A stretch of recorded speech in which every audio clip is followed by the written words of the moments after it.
ओम वंदे गौ मातरम। मित्रों, ब्रह्मलीन संत श्री डोंगरे जी महाराज द्वारा रचित ग्रंथ श्रीमद् भागवत रहस्य का हम पठन कर रहे हैं। हम दसम स्कंद के उत्तरार्ध भाग में प्रवेश कर चुके हैं।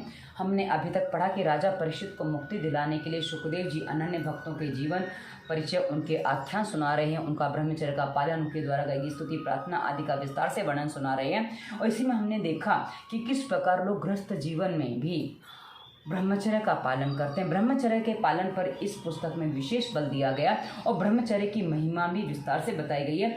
और हमने आज जो गृहस्थ जीवन में मान लिया कि वासना के बिना तो गृहस्थ जीवन संभव ही नहीं है, और यही हमारी सबसे बड़ी भूल हो गई है, क्योंकि हम संबंध तो अनेकों से रखते हैं लेकिन सबसे वासनात्मक नहीं होते हैं। भाई बहन से हम वासनात्मक नहीं होते, तो पति पत्नी के संबंध में इतनी अधिक वासना क्यों? यदि ये वासना है, वहीं से हमारे गृहस्थ जीवन का पतन हुआ है, क्योंकि वहीं से गृहस्थ निर्बल बने हैं। और ऐसी अवस्था में जो खुद निर्बल हैं उनके बालक भी निर्बल ही होते हैं। और आज देखिए, हमारे जो बालक हैं इतने कमज़ोर हैं, इतने उनके रोग लगे पड़े हैं कि वो अपने ही काम नहीं कर पाते, अपने ही उत्कर्ष नहीं कर पाते, तो बाकियों के लिए तो क्या ही कुछ कर पाएंगे। तो यदि आप चाहते हो कि आपके बालक निरोगी हों, आपका गृहस्थ जीवन अच्छा बीते, तो आप इस कथा को ध्यान से सुनिए। इसको जहाँ से हो सके जीवन में उतारेंगे तो आपका जीवन वहीं से मधुर बनने लगेगा, क्योंकि वहाँ से आपकी कुछ बातें बदल जाएंगी। तो ये कथा ये सिखाती है। मित्रों, हमने अभी तक पढ़ा कि दसम स्कंद में, उससे पहले हमने बहुत सारी कहानियाँ पढ़ी हैं, पर दसम स्कंद में हमने श्री कृष्ण के अवतार की कथा पढ़ी है। गोकुल और मथुरा की लीला दसम स्कंद के पूर्वार्ध भाग में पूरी हो गई थी।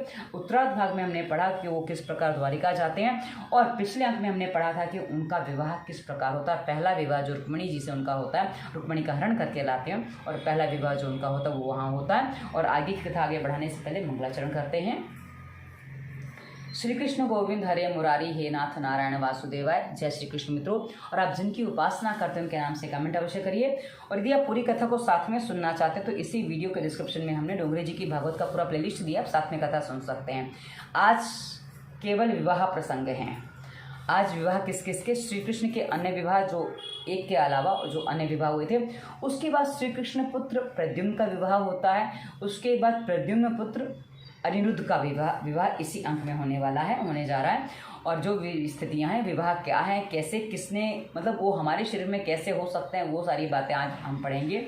और मित्रों, एक बात ध्यान रखिए, ये जो कथा जो हम अभी कर रहे हैं, ये 7वें दिन की अंतिम दिन की कथा। तो अंतिम दिन ये सारी लीलाएं हमने देखा, आपने देखा होगा जब भागवत कथा होती है तो बहुत सारी लीलाएं वहाँ वो मंच पे कुछ करके दिखाते हैं, तो वैसी कथा ये आज विवाह का दिन है। आगे बढ़ते हैं।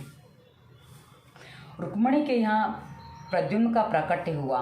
उसने सम्रासुर का वध किया और रति के साथ द्वारिका आया। सम्रासुर कल्याण को ढकने वाला लौकिक काम है, प्रद्युम्न अलौकिक काम है। लौकिक काम अलौकिक काम से ही नष्ट किया जा सकता है। अब आपको बता दूं, प्रद्युम्न है कौन? आपने कथा यदि सुनी हो, पढ़ी हो, कि जब शिवजी तपस्या कर रहे होते हैं, पार्वती उनको प्रसन्न करती हैं, और वो जब गुफा में मिलने जाते हैं, उस समय वहाँ पे वो जो कामदेव उनको प्रभावित करने आते हैं, वो तीर कमान तानते हैं, और उस समय जो आंखें खुलते ही जो दृष्टि इस पे पड़ती है ना, त्रिनेत्र, तीसरा नेत्र जो खुलता है शिव जी का, और वो कामदेव वहाँ भस्म हो जाते हैं। और उसके बाद उनको ये रति को सांत्वना दी जाती है कि कामदेव आप जो जन्म लेंगे ना, वो श्री कृष्ण के पुत्र के रूप में लेंगे, और उस समय तुम्हारा वहाँ उनसे विवाह होगा। तो वही प्रद्युम्न कामदेव है, इसलिए उनको उसी की उपाधि दी गई है। लौकिक काम अलौकिक काम से ही नष्ट किया जा सकता है। जगत के किसी जीव से नहीं, केवल परमात्मा ही से मिलने की आशा और इच्छा करो। नारायण धाम में जाने की इच्छा करो। प्रभु से मिलन होने पर जीव को अलौकिक आनंद प्राप्त होता है। भगवान से मिलने की आतुरता जागृत होगी तो लौकिक काम का विनाश होगा। वह रति कौन है? भगवान की कथा के प्रति रुचि ही रति है। इस रति के साथ भी विवाहित होने से जीव प्रभु मिलने के लिए आतुर हो जाता है। मतलब अब वैसे रति के वहाँ कुछ कामदेव की पत्नी रति, वो अलग चीज़ है, पर कामदेव का यहाँ अर्थ वैसे ही बताया गया कि भाई ईश्वर के प्रति, तो रति का भी वही ईश्वर में रति जगाने वाली, यानी उसमें रुचि जगाने वाली। भगवान ने फिर सत्यभामा, जामवंती, यमुना जी के अंश के रूप में कालिंदी आदि के साथ विवाह किया। भगवान की 8 पटरानियां थीं। अभी 8 पटरानियां कौन है वो बताया गया। अष्टधा प्रकृति ही 8 पटरानियां हैं। ईश्वर इन सभी प्रकृतियों के स्वामी हैं। ये प्रकृतियां परमात्मा की सेवा करती हैं। गीता में प्रकृतियों का वर्णन इस प्रकार दिया गया है। भूमि आपो अनलो वायु खम मनो बुद्धिरेव च अहंकार इत्यम में भिन्ना प्रकृतिरष्टधा। जीव प्रकृति के अधीन है, ईश्वर प्रकृति के अधीन नहीं है। जीव अष्टधा प्रकृतियों को नियंत्रण में आ जाता है। जीव जो है अष्टधा प्रकृतियों के नियंत्रण में आ जाता है, जबकि ईश्वर उनको अपने नियंत्रण में रखते हैं। प्रकृति अर्थात स्वभाव। वो कहते हैं ना, अरे मेरी तो इसकी तो ऐसी प्रकृति है, इसकी ऐसी प्रवृत्ति है, इसकी ऐसा स्वभाव है। ये करीब करीब सिमिलर शब्द जाते हैं, पर हाँ प्रकृति और भी हम देखते हैं। कपित्ववाद की यहाँ चेक करते हैं, वो प्रकृति अलग होती है। ये स्वभाव वाली प्रकृति बताई गई है।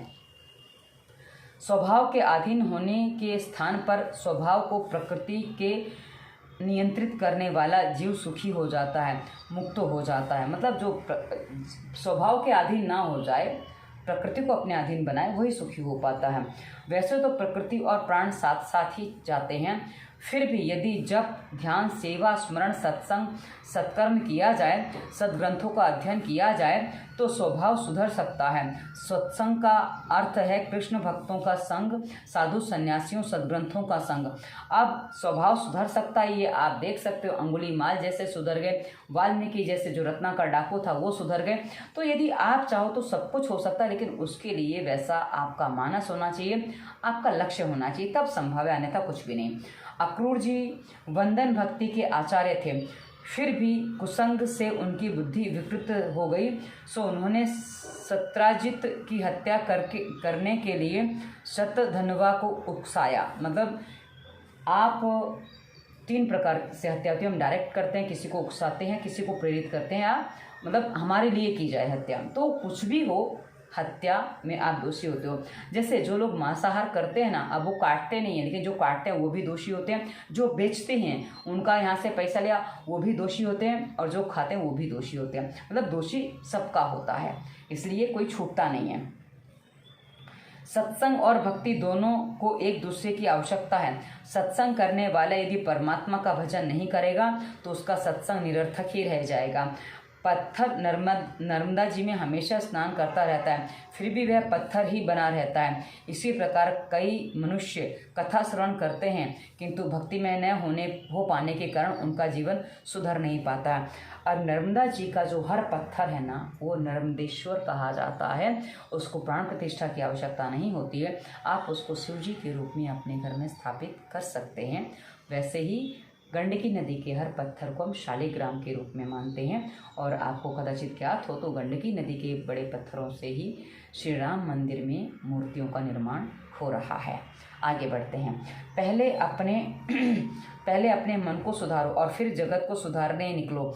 अपने चरित्र से यदि अपनी आत्मा को संतोष मिले, तभी मानो कि तुम्हारा स्वभाव सुधरा है। कथा श्रवण करने पर श्री कृष्ण के प्रति प्रेम ना जागे, पाप की ओर घृणा ना जागे और धर्म की ओर अभिमुखता ना आए, तो मानो कि तुमने कथा सुनी ही नहीं है। कथा कहती है पाप कर्मों का त्याग करो और प्रभु से प्रेम बढ़ाओ। कथा सुनकर भगवान से ही संबंध बनाए रखो। तुलसी विवाह का यही रहस्य है। एक अध्याय में कहा गया है कि प्रभु ने 16,000 युवतियों के साथ विवाह किया था। अभी 16,000 पत्नियां कौन है वो समझ लो। भौमासुर ने 16,000 कन्याओं को बंदी बना रखा था। ये 16,000 कन्याएं तो वेदों की ऋचाएँ हैं। वेद के 3 कांड और लाख मंत्र हैं। अभी यहाँ भौमासुर राक्षस का वर्णन मिलता है। कोई कहता है जरासंध के कैद में इतनी महिलाएं थीं, वो जो भी कारण से बंदी बनाया था। तो पर जो भी है, पर कुल मिला के 16,000 जो कन्याएं थी वो उन्होंने बंदी गृह से छुड़वाई थी, वो थी, इसलिए उनसे विवाह किया। अब ये विवाह किया, यहाँ लौकिक वैसे विवाह बताया, अन्यथा कहा ना, यदि कोई किसी एरिया का दादा वो कह दे कि अरे भाई जिसका चलता हो कि ये मेरे संरक्षण में है, तो उसको कोई कुछ नहीं करेगा। अब वहाँ पति पत्नी का ही संबंध तो ये आवश्यक नहीं है, पर हाँ स्थितियाँ कभी जैसी बनती है, पर यहाँ वो चीज़ कि भाई श्री कृष्ण मेरे पति हैं बता देना तो तुम्हें कोई कुछ नहीं कहेगा, वो वाली बात भी आ जाती है। तो इस प्रकार ये कहा गया है। कर्मकांड हाँ, तो ये क्या है, वेद के 3 कांड हैं और लाख मंत्र हैं। पहला कांड कौन सा, कर्मकांड है। इसे 80,000 मंत्र में जो ब्रह्मचारियों के लिए है। दूसरा कांड है उपासना कांड, इसमें 16,000 मंत्र हैं जो गृहस्थ के लिए हैं, गृहस्थ के लिए 16,000 मंत्र हैं। और तृतीय ज्ञान कांड है, इसके 4,000 मंत्र हैं जो वानप्रस्थी के लिए हैं। तो हमें तो गृहस्थ आश्रम की अनुसार बताएगा, तो 16,000 जो हैं वो गृहस्थ आश्रम के हैं। वेद मंत्र का ज्ञान विरक्त के लिए है, विलासी के लिए नहीं है। विलासी उपनिषद का तत्वज्ञान समझ नहीं पाता, किंतु भागवत तो सभी के लिए है। वेदों ने ईश्वर के स्वरूप का वर्णन तो अधिक किया, किंतु उनको पा ना सके, सो वेदों की ऋचा कन्या बनकर श्री कृष्ण से विवाह करने आई। वेदों के मंत्र केवल शब्द नहीं हैं, प्रत्येक मंत्र ऋषि है, देव है। वेद मंत्र के देव तपश्चर्या करके थक हार गए, फिर भी ब्रह्म संबंध नहीं हो पाया, सो वे कन्या का रूप लेकर आए। वेद की ऋचाएं कन्या बनकर प्रभु सेवा करने आई। गृहस्थ आश्रम का वर्णन वेद के 16,000 मंत्रों में किया गया है, सो श्री कृष्ण की 16,000 रानियां कहीं गई हैं।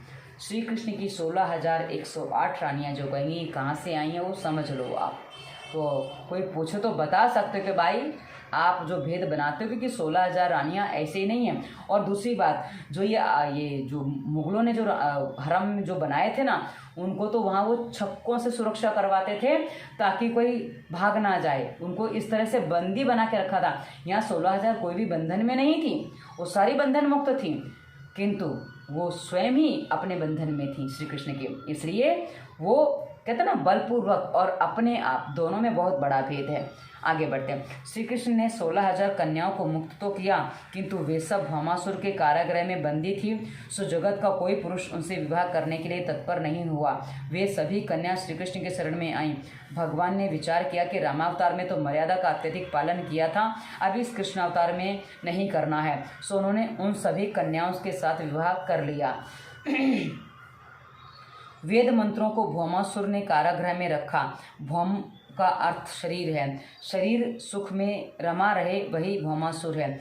विलासी जीव ही भौमासुर है। विलासी भौमासुर ने उन कन्याओं को बंदी बना के रखा था, अर्थात उन अनधिकारी कामी व्यक्ति ने मंत्रों का अनर्थ किया था। कामी व्यक्ति मंत्र का अपने विलासी मन की पुष्टि के लिए विकृत अर्थ करता है। ऐसे व्यक्ति मंत्र का दुरुपयोग करते हैं। मतलब जो भौमासुर जैसे लोग होते हैं ना, वो मंत्र का दुरुपयोग करते हैं। मित्रों, हम कई बार अपने कामना पूर्ति के लिए जो मंत्र जाप करते हैं ना, वो मंत्र का दुरुपयोग होता है। सीधी सी बात बता दूं तो कभी भी अपने, क्योंकि मेरी कामना पूरी हो जाने पर भी मैं सुखी हो जाऊं, इसका कोई निश्चय नहीं है। जब ईश्वर की इच्छा से हम चलते हैं तभी हम सुखी हो पाते हैं, वही निश्चय है।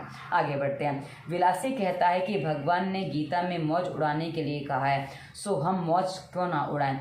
ऐसे लोग सिद्धिर्भवति कर्मणा वाले श्लोक का हवाला देते हैं। इस श्लोक का सही अर्थ यह है कि कर्मों से सिद्धि की प्राप्ति होती है, जबकि विलासी लोग अर्थ करते हैं। वास्तव में तो यह श्लोक अनासक्ति का उपदेश देता है। सर्वस्य चाहम का कुछ लोग अर्थ करते हैं कि सभी में चाय के रूप में हूँ, चाय मिले तो स्मृति, अन्यथा अपोहम अर्थात विस्मृति। गीता के श्लोकों का ऐसा विकृत अर्थ करने वाले भी हैं। अब इसी में एक उपदेश आता है, अहिंसा परमो धर्म। ठीक है, तो मैंने इस पर थोड़ी सी व्याख्या और कर दी थी, मेरी फेसबुक वॉल पर ये मैंने डाला था कि अहिंसा परमो धर्म, ये पुस्तक जिस पुस्तक में अहिंसा परमो धर्म ये उपदेश जिस पुस्तक में श्री कृष्ण ने दिया है, उसी उपदेश के माध्यम से श्री कृष्ण ने अर्जुन को महाभारत के युद्ध के लिए तैयार किया था। तब समझ लीजिए कि अहिंसा परमो धर्म उन्होंने किस अनुसार सिखाया है, क्योंकि उसके आगे का वाक्य भी है पर वो लोग नहीं बोलते हैं। इसलिए हमने इस बात को इस तरह बताया कि भाई अहिंसा परमो धर्म मानते हैं, पर उसी से महाभारत का युद्ध भी हुआ है। तो आप इस बात को भी समझ लो कि गीता के उपदेश जो हैं वो दोनों तरफ बताएंगे कि आप ऐसा मानते हो, ठीक है, पर इसके साथ में ऐसा भी है, अहिंसा परमो धर्म, धर्म हिंसा तथैव च। पर कहा ना लोग अपने अपने हिसाब से मानते हैं। वेद का तात्पर्य भोग में नहीं त्याग में है। वेद को भोग नहीं त्याग ही इष्ट है। वेदों का तात्पर्य भोग परक नहीं है, निवृत्ति परक है। प्रवृत्तियों को एक साथ और हमेशा के लिए छोड़ा तो नहीं जा सकता, किंतु जो कुछ भी करो धर्म की मर्यादा में रह के करो। धर्म की मर्यादा में रहकर ही अर्थोपार्जन करोगे, तो काम भोग करोगे तो वो सामान्य रहेगा। मतलब धर्म की स्थापना के लिए धर्म के मध्य में रहेगी, क्योंकि काम जीवन का अंग है, जीवन काम नहीं है, तो वो भी भोगा जाता है, पर उसमें भी मर्यादाएं होती हैं, तो उस मर्यादाओं में चलोगे तो कोई समस्या नहीं है। वेदों का कहना है कि भोगों को धीरे धीरे कम करते जाओ, संयम को बढ़ाते जाओ। वेदों ने प्रवृत्ति और निवृत्ति दोनों की ही चर्चा की है, किंतु उनका निर्देश निवृत्ति का ही है। प्रवृत्ति निवृत्ति चर्चा तो दोनों की, भाई जो दोनों में क्या होता है, दोनों के परिणाम बताए जाते हैं, पर हाँ उपदेश मुँह तो निवृत्ति की तरफ जाता है। प्रवृत्ति तो भोग और उसमें विनाश करती है। भोगोपभोग की आदत जीव के अनेकों जन्मों के संस्कारों के कारण है। ऐसे संस्कार शीघ्रता से छूटते नहीं हैं, इसलिए वेदों ने धीरे धीरे निवृत्ति बढ़ाने के लिए आदेश दिया है। वैसे तो वेदों में सुरापान की भी चर्चा है, किंतु इसका अर्थ यह नहीं है कि वे सुरापान का आदेश देते हैं। यह मनुष्य ही है जो मनगढ़ंत अर्थ उपजा लेता है। गीता में प्रधानतः अनासक्ति का उपदेश है, फिर भी लोग अपना अपना अर्थ बताते हैं। कोई गीता को कर्म प्रधान बताता है, कोई भक्ति प्रधान बताता है, तो कोई ज्ञान प्रधान। वैसे तो गीता में तीनों का ही प्राधान्य है। शंकराचार्य ने कहा है कि चित्त शुद्धि के लिए कर्म आवश्यक है, चित्त की एकाग्रता के लिए उपासना आवश्यक है, और भक्ति पूर्वक कर्म से चित्त एकाग्र हो जाता है। भक्ति उपासना मन को एकाग्र करती है। ईश्वर में मन एकाग्र होगा तो ज्ञान अवश्य मिलेगा। ज्ञान परमात्मा का अनुभव कराता है। गीता में कर्म, भक्ति और ज्ञान तीनों का ही समन्वय है। गीता में प्रथम 6 अध्याय भक्ति योग के हैं और 13वें से 18वें अध्याय तक ज्ञान योग है।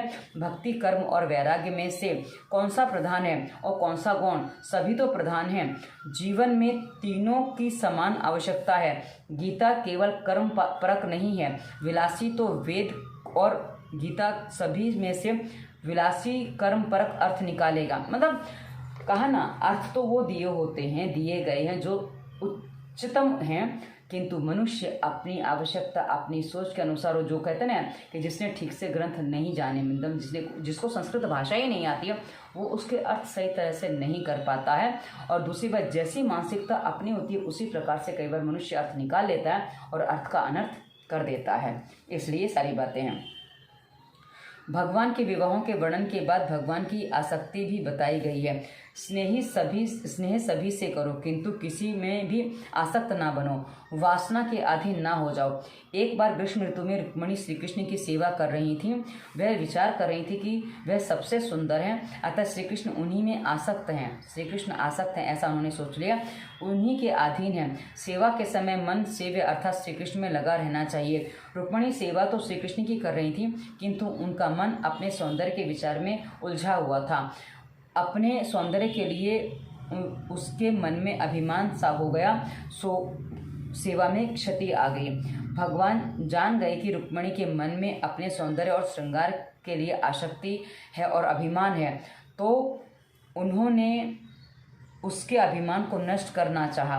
वे रुक्मिणी से कहने लगे, देवी तुम जैसी सौंदर्यवती प्रशंसा और गुणगान के योग्य है, और ऐसा कोई सम्राट ही कर सकता है। मुझ जैसा गोपाल नहीं ये काम कर सकता। मतलब तुम्हारी प्रशंसा, तुम्हारा गुणगान, तुम्हारी स्तुति गान मुझ जैसा ग्वाला तो नहीं कर पाएगा। कोई सम्राट होता जिसके यहाँ बहुत सारे वो गाने बजाने वाले होते, वो सब कर सकते थे। कोई कवि शायर जैसा होता तो वो कर सकता था, लेकिन मेरे बस का तो काम ये नहीं है। किंतु साधु संतों ने मेरे विषय में तुम्हें कुछ उलझा दिया, भरमा दिया है। तुम राजकन्या हो और मैं गोपाल हूँ, तू गोरी है, मैं श्याम हूँ, हमारा युगल बेमेल है। राजाओं को छोड़कर तुमने मुझसे विवाह क्यों किया? मैं तुम्हें कोई सुख नहीं दे पाऊँगा। मैं तो निरपेक्ष और उदासीन हूँ। मुझे नारी के सौंदर्य का, सुवर्ण का, द्वारिका में कोई लगाव नहीं है। मुझे तो एकांत ही बड़ा प्रिय है। अब भी कुछ बिगड़ा नहीं है। मुझे छोड़कर किसी सम्राट से विवाह करके तुम सुख प्राप्त कर सकती हो। रुक्मिणी ने भगवान के ये वचन सुने तो वो भयभीत हो गई।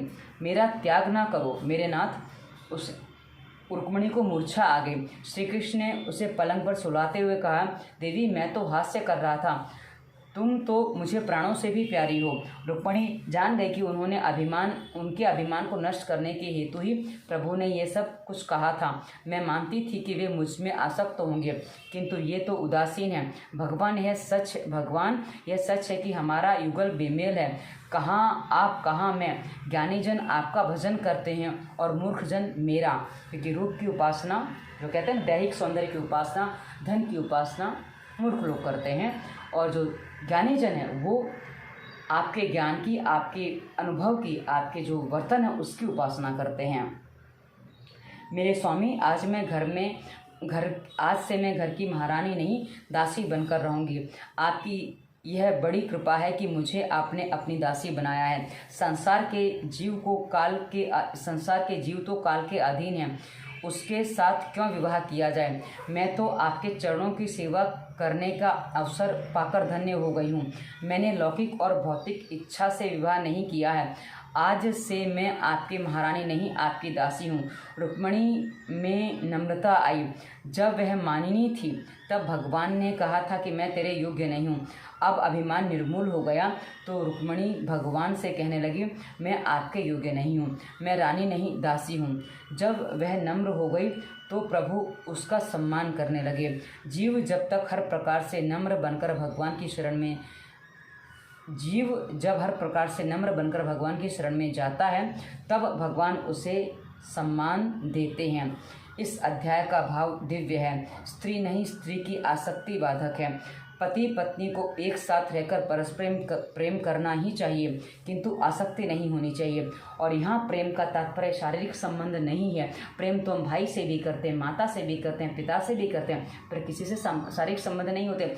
बहुत से तो पिता पुत्र और माता पुत्री मतलब ऐसे संबंध भी होते हैं कि एक के जाने के बाद तो माता पिता से पहले चले जाते हैं, तो उसके बाद बच्चे एकदम नीरस जीवन जीने लग जाते हैं। तो ऐसी स्थिति भी बन जाती है, तो उनके बिना भी तो आप नहीं रह पाते हो, पर वहाँ कोई शारीरिक संबंध नहीं होता है। इसलिए बात कही गई है कि वहाँ प्रेम मुख्य है। और प्रेम का तात्पर्य है कि आप जब पति पत्नी हैं तो आपको एक दूसरे के अलावा तीसरे की आवश्यकता ना पड़े, ना पति को ना पत्नी को। तो आप दोनों एक दूसरे से परस्पर अत्यधिक प्रेम में हैं, ये बात कही जा सकती है।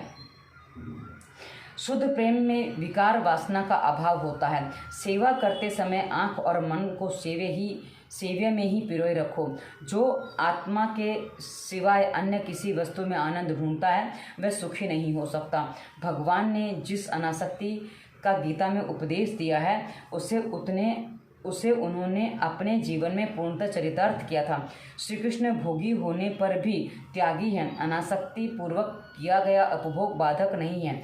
भगवान को किसी में भी आसक्ति नहीं है। जब उनकी 16,108 रानियाँ थीं और स्वर्ण की द्वारिका थी, उस समय भी उनके मन में जो स्थिति थी वही स्थिति द्वारिका के नष्ट होने पर भी बनी रही। उस समय भी वे उद्धव से कहते हैं, उद्धव यह जगत असत्य है, सत्य तो केवल ब्रह्म ही है, यही अनासक्ति योग है। अब सत्य तो केवल ब्रह्म ही है। अब ब्रह्मा जी का गर्व इन्होंने पहले ही खंडित किया। तो ब्रह्म जो है ना, वो जीव और ब्रह्म, ये जो है ना, कहा ना कि हम नाम कुछ देते हैं, उसके साथ जो होता है उसको सही तरह से समझेंगे तो सारी बातें साफ हो जाती हैं और हमें किससे जुड़ना है वो बात समझ में आ जाती है। केवल कृष्ण ही सत्य है। राजा परीक्षित ने उषा और अनिरुद्ध से विवाह की कथा सुनने की इच्छा प्रकट की।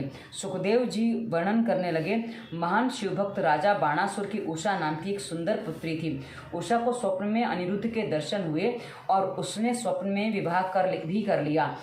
जब वह जागृत हुई तो नाथ को पुकारने लगी। उसकी सखी चित्रलेखा वो जैसा बनाओ भाव बनाओ वैसे चित्र बना देती थी, ऐसी थी। चित्रलेखा ने सारी बात जानकर कहा, सखी तू चिंता ना करना, हम उस पुरुष को कहीं ना कहीं से भी अवश्य ढूंढ लेंगे। चित्रलेखा ने कई पुरुषों के चित्र बनाकर उषा को दिखाए, पर उसका प्रेमी नहीं निकला।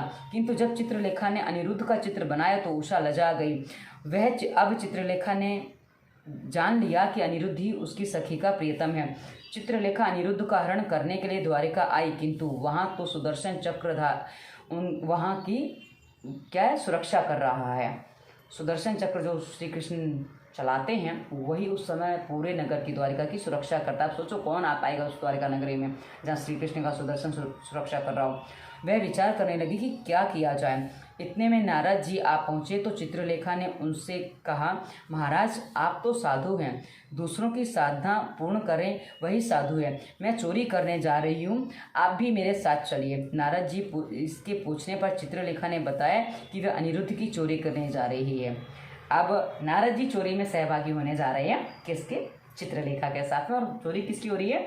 तो श्री कृष्ण के पुत्र नहीं, पौत्र की चोरी होने जा रही है। आगे बढ़ते हैं। चोरी करो किंतु चोरी अनिरुद्ध की करो। अनिरुद्ध मन के स्वामी हैं। चित्रलेखा है चित्र विचित्र संकल्प करने वाली बुद्धि। अनिरुद्ध मन का स्वरूप है। बुद्धि चित्रलेखा मन अनिरुद्ध को हरने जा रही है, किंतु उसे सफलता तभी मिलती है जब नारद अर्थात ब्रह्मचर्य से सहायता मिले। हर जगह ब्रह्मचर्य का गुणगान किया गया है। बुद्धि मन से परे है। यदि ब्रह्मचर्य का साथ हो तो वह मन को नियंत्रित कर सकती है। यदि ब्रह्मचर्य संयम का पालन करोगे तो मन नियंत्रण में हो जाएगा। नारद जी ने सुदर्शन से बातें करनी चाहिए तो उसने कहा कि उसे इस समय अवकाश नहीं है, सारे नगर की सुरक्षा जो उसे करनी है। नारद जी ने कहा, यह तो ठीक नहीं है। ठीक है, यह तो ठीक है, तुम सुरक्षा करो तो ठीक है, किंतु सत्संग भी करना चाहिए। तू किसी की रक्षा करेगा, रक्षक तो हैं श्री कृष्ण, तू अज्ञानी है, सत्संग से ही तेरा अज्ञान मिट सकता है। सुदर्शन को कहते, वो नारद जी अपने हिसाब से बहकाने का प्रयास कर रहे हैं। इस प्रकार नारद जी ने सुदर्शन को बातों में उलझाया तो उधर चित्रलेखा ने अवसर पाकर अनिरुद्ध के आवास में प्रवेश किया। अपनी योग विद्या के बल पर वह अनिरुद्ध को पलंग के साथ उड़ाकर ले चली, किंतु उसकी एक पुष्प की माला नीचे गिरी सो सीधे सुदर्शन पर जा पड़ी। सुदर्शन ने ऊपर देखा तो विमान जा रहा था। उसने नारद जी से पूछा, उसे अरे यह क्या है, कुछ चोरी हो गया तो नहीं चला गया? चोरी होकर तो कुछ नहीं चला गया। नारद जी ने कहा, तुझे तो ऐसे निरर्थक विचार आते रहते हैं। मुझे कथा करने में कोई आपत्ति नहीं है, किंतु अपने स्वामी की आज्ञा के बिना सत्संग करना उचित नहीं है। सो हो सकता है कुछ चोरी हुआ भी हो, तू जाकर देख। हाँ, मेरा नाम मत लेना, नारायण नारायण। और यह कहकर नारद जी वहाँ से चल पड़े। भाई देखो, नारद जी ने कहा कि देख, हो सकता कुछ चोरी हो, तू जाके देख, मेरा नाम मत लेना, क्योंकि मैं भी आया था, वरना गड़बड़ हो जाएगा। प्रातः काल में जब अनिरुद्ध की आंखें खुली तो उसने अपने को अपरिचित आवास में पाया। इधर द्वारिका में भी भगदड़ मच गई थी। श्री कृष्ण ने सुदर्शन को बुलाकर आड़े हाथों लिया। उसने कहा, मैं नारद जी के साथ सत्संग कर रहा था, उसी समय अनिरुद्ध को कोई उड़ाकर ले गया हो। भगवान ने कहा, तेरा काम सुरक्षा करना है या सत्संग करना? जब तक नारद जी ब्रह्मचर्य का साथ ना हो, बुद्धि चित्रलेखा अनिरुद्ध का हरण नहीं कर सकती है। चित्रलेखा अनिरुद्ध को उषा के आवास में ले आई। बाणासुर ने सारी बात जानी तो उसने अनिरुद्ध को कारागृह में बंदी बना लिया। कृष्ण ने सारी बात जानी तो वे सेना लेकर शोणितपुर आ पहुँचे। बाणासुर शिवजी का भक्त था, सो श्री कृष्ण ने उनका वध तो नहीं किया, किंतु उसे सहस्त्रभुज के स्थान पर चतुर्भुज बना दिया। बाणासुर की सहस्त्र भुजाएं थीं, इसमें इतना बल था, उसकी सहस्त्र भुजाएं थीं, उसको काट के उन्होंने चार भुजाएं रहने दी। उषा अनिरुद्ध का विवाह हो गया। सकाम कर्म पापों का नाश नहीं करता, केवल प्रभु के हेतु किया गया सत्कर्म ही पापों का विनाश करता है। नृग राजा ने सत्कर्म तो किए थे, किंतु सकाम किए थे, सो उनके पापों का नाश नहीं हो पाया। ब्राह्मण को दान की गई गाय का उसने फिर दान किया, सो उसे काचिड़ा का अवतार लेना पड़ा। काचिड़ा मतलब वो एक जीव होता, केकड़ा बोलते हैं हिंदी में कदाचित उसको, गुजराती में काचिड़ा बोलते हैं। केकड़ा वो होते हैं ना, बड़े बड़े पैर होते हैं, वो पानी में होता है। और वो अब क्या बताऊँ, खाने वाले कुछ भी खा जाते हैं। क्योंकि दुर्भाग्य ऐसा है कि मुंबई में जहाँ रहती हूँ, आसपास इसके थोड़ा दूरी में इसके बाज़ार लगते हैं, तो कभी ना चाहते हुए वो दिख जाता है, उछलते कूदते वो जाली के उसमें होते हैं। तो क्या करें, अब कहते हैं ना कि कुछ चीज़ें हमारे हाथ में नहीं होती हैं। प्रभु ने उसका उद्धार किया। प्रभु ने उसका उद्धार किया। दान की गई वस्तु पुनः ली नहीं जा सकती। देवधन का उपयोग विलास के हेतु नहीं किया जाए। आनंद रामायण में एक प्रसंग है। रामचंद्र जी ने सुना कि एक कुत्ता रो रहा है तो उन्होंने लक्ष्मण को कारण जानने की आज्ञा दी। लक्ष्मण ने कुत्ते को बुलाकर रोने का कारण पूछा। उसने कहा कि उसे एक सन्यासी ने पत्थर मारा है। उस सन्यासी को बुलाकर कुत्ते को मारने का कारण पूछा। आप सोचो, कुत्ता भी दुखी ना था राम के राज्य में। तो सन्यासी ने कहा, मैं भिक्षा लेकर आ रहा था, सो इस कुत्ते ने मेरा पीछा किया। मैंने सोचा कि यह मुझे छू लेगा तो मैं दूषित हो जाऊंगा, सो मैंने उसे दूर भगाने के लिए पत्थर मारा। अब भाई वो आ रहा है, उसको चलने दो ना, क्यों किसी से आप कष्ट लेते हो? कष्ट लोगे तो उसको कष्ट दोगे। तो श्री रामचंद्र जी ने कहा, तुमने संन्यास लेने में कुछ शीघ्रता कर दी है। कुत्ता तो पशु है, तुम मन से सन्यासी नहीं हो पाए हो, अतः यह कुत्ता जो भी तुम्हें दंड तुम्हारे लिए निर्धारित करेगा वह तुम्हें भुगतना होगा। जब कुत्ते की वाणी सुन सकते हैं तो कुत्ता दंड भी निर्धारित कर सकता है। तो कुत्ते ने क्या कहा? कुत्ते से दंड देने को कहा गया तो उसने कहा, प्रभु इस सन्यासी को लाखों की आय वाले मंदिर का महंत बना दिया जाए। सभी विचार करने लगे, कुत्ते ने दंड दिया या पुरस्कार? क्योंकि भाई इतने बड़े मंदिर का, क्योंकि आजकल हम लोग इसको पुरस्कार ही मानेंगे, पर वो स्पष्ट कर रहा है कुत्ता।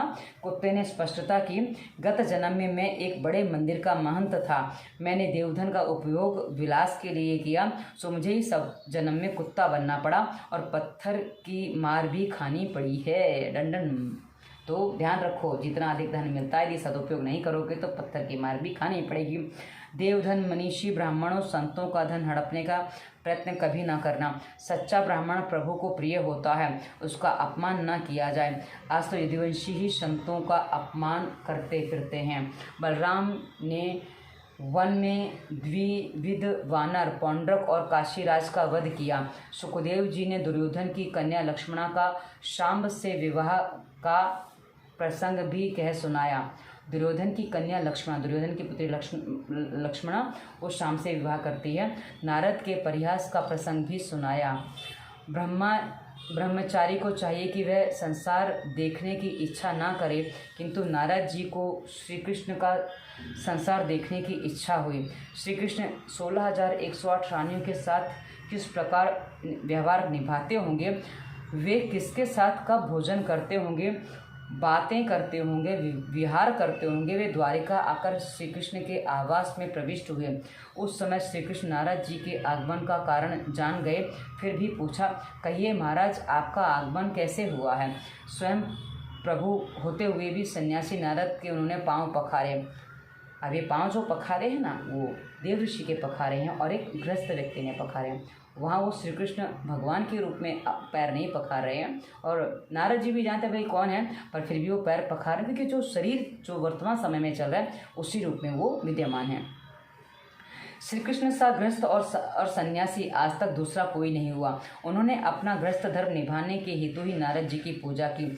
वहाँ से नारद जी भगवान के दूसरे आवास में गए। वहाँ उन्होंने देखा कि श्री कृष्ण जी उद्धव के साथ शतरंज खेल रहे हैं। वहाँ भी श्री कृष्ण ने उनका भली प्रकार से स्वागत किया। इस प्रकार नारद जी एक के बाद एक आवास में गए तो उन्होंने पाया कि कहीं वह श्री कृष्ण बालकों के साथ खेल रहे हैं, तो कहीं भोजन कर रहे हैं, कहीं सोए हुए हैं, कहीं जप कर रहे हैं, कहीं आवास में कथा सुनाते हुए पाए गए। जिस प्रकार घर को प्रतिदिन झाड़ बुहार कर साफ करने की आवश्यकता है, उसी प्रकार प्रतिदिन सत्संग से मन को भी शुद्ध करने की आवश्यकता है। नारद जी जहाँ भी जाते श्री कृष्ण को घर गृहस्थी के कामों में लगे हुए पाते। अब तो वे चलते चलते थक गए। वे विचार करने लगे कि अब तो किसी आवास में जलपान करने को मिल जाए तो अच्छा हो। जिस किसी आवास में वे जाते श्री कृष्ण उनसे पूछते कि कब आए। कई घंटों से घूम रहे थे, फिर भी कहना पड़ता अभी आया हूँ। मतलब अभी आया हूँ तो भाई अभी खाने पीने की तो आवश्यकता है नहीं, अभी आया हूँ तो भाई अब भूख लगी है उनको, तो अब क्या है। यह तो महायोगेश्वर की माया थी। भगवान ने कहा, नारद मैं तेरी पूजा करता हूँ, इसका तात्पर्य यह नहीं है कि तू मुझसे बढ़कर है। मैं तो गृहस्थ धर्म के पालन के लिए ही तेरी पूजा कर रहा हूँ। मतलब वो हर जगह पूजा करते हैं। वैसे तो तू मेरा पौत्र है, क्योंकि तेरे पिता ब्रह्मा मेरे पुत्र हैं। मेरा वैभव देखकर तुझे तो आनंदित होना चाहिए था। नारद ने भगवान से क्षमा प्रार्थना की। भगवान गृहस्थ के सामने आदर्श रखते हैं कि सच्चे संतों का, पवित्र ब्राह्मणों का सम्मान करो। इस प्रसंग से एक उपदेश यह भी मिलता है कि ब्रह्मचारी को गृहस्थ के जीवन में चक्षुपात नहीं करना चाहिए। मतलब कि जो ब्रह्मचारी जीवन जीना चाहता है, जी रहा है, उसको गृहस्थ जीवन में ताक झांक नहीं करना चाहिए, क्योंकि उससे फिर उसका मन बिगड़ता है। शरीर से ब्रह्मचर्य का पालन सरल है, किंतु दृष्टि और मन से ब्रह्मचर्य का पालन करना अत्यधिक कठिन है। गृहस्थ के जीवन व्यापार का विचार करने से ब्रह्मचर्य भंग होने की संभावना है। यदि आप कुछ क्रियाकलाप देख लेते, कुछ आपके मन में वासना जग जाती है। कहा ना, क्रौंच पक्षी को वो वासना में देखकर ही एक ऋषि थे, उनको मन में जाग जाता और वो वासना जाग जाती और उनको संभोग आदि की विधि जो है उनके जीवन में उतर जाती है। हमने पिछले अंकों में कथा पढ़ी है। तो मित्रों, ये बातें ऐसी हैं। हमने श्री कृष्ण के विवाह पढ़े और नारद जी ने किस प्रकार उनकी परीक्षा ली, हमने वो पढ़ा। आज की कथा को हम यहीं विराम देते हैं। श्री कृष्ण गोविंद हरे मुरारी, हे नाथ नारायण वासुदेवाय। जय श्री कृष्ण मित्रों, धन्यवाद। वंदे मातरम।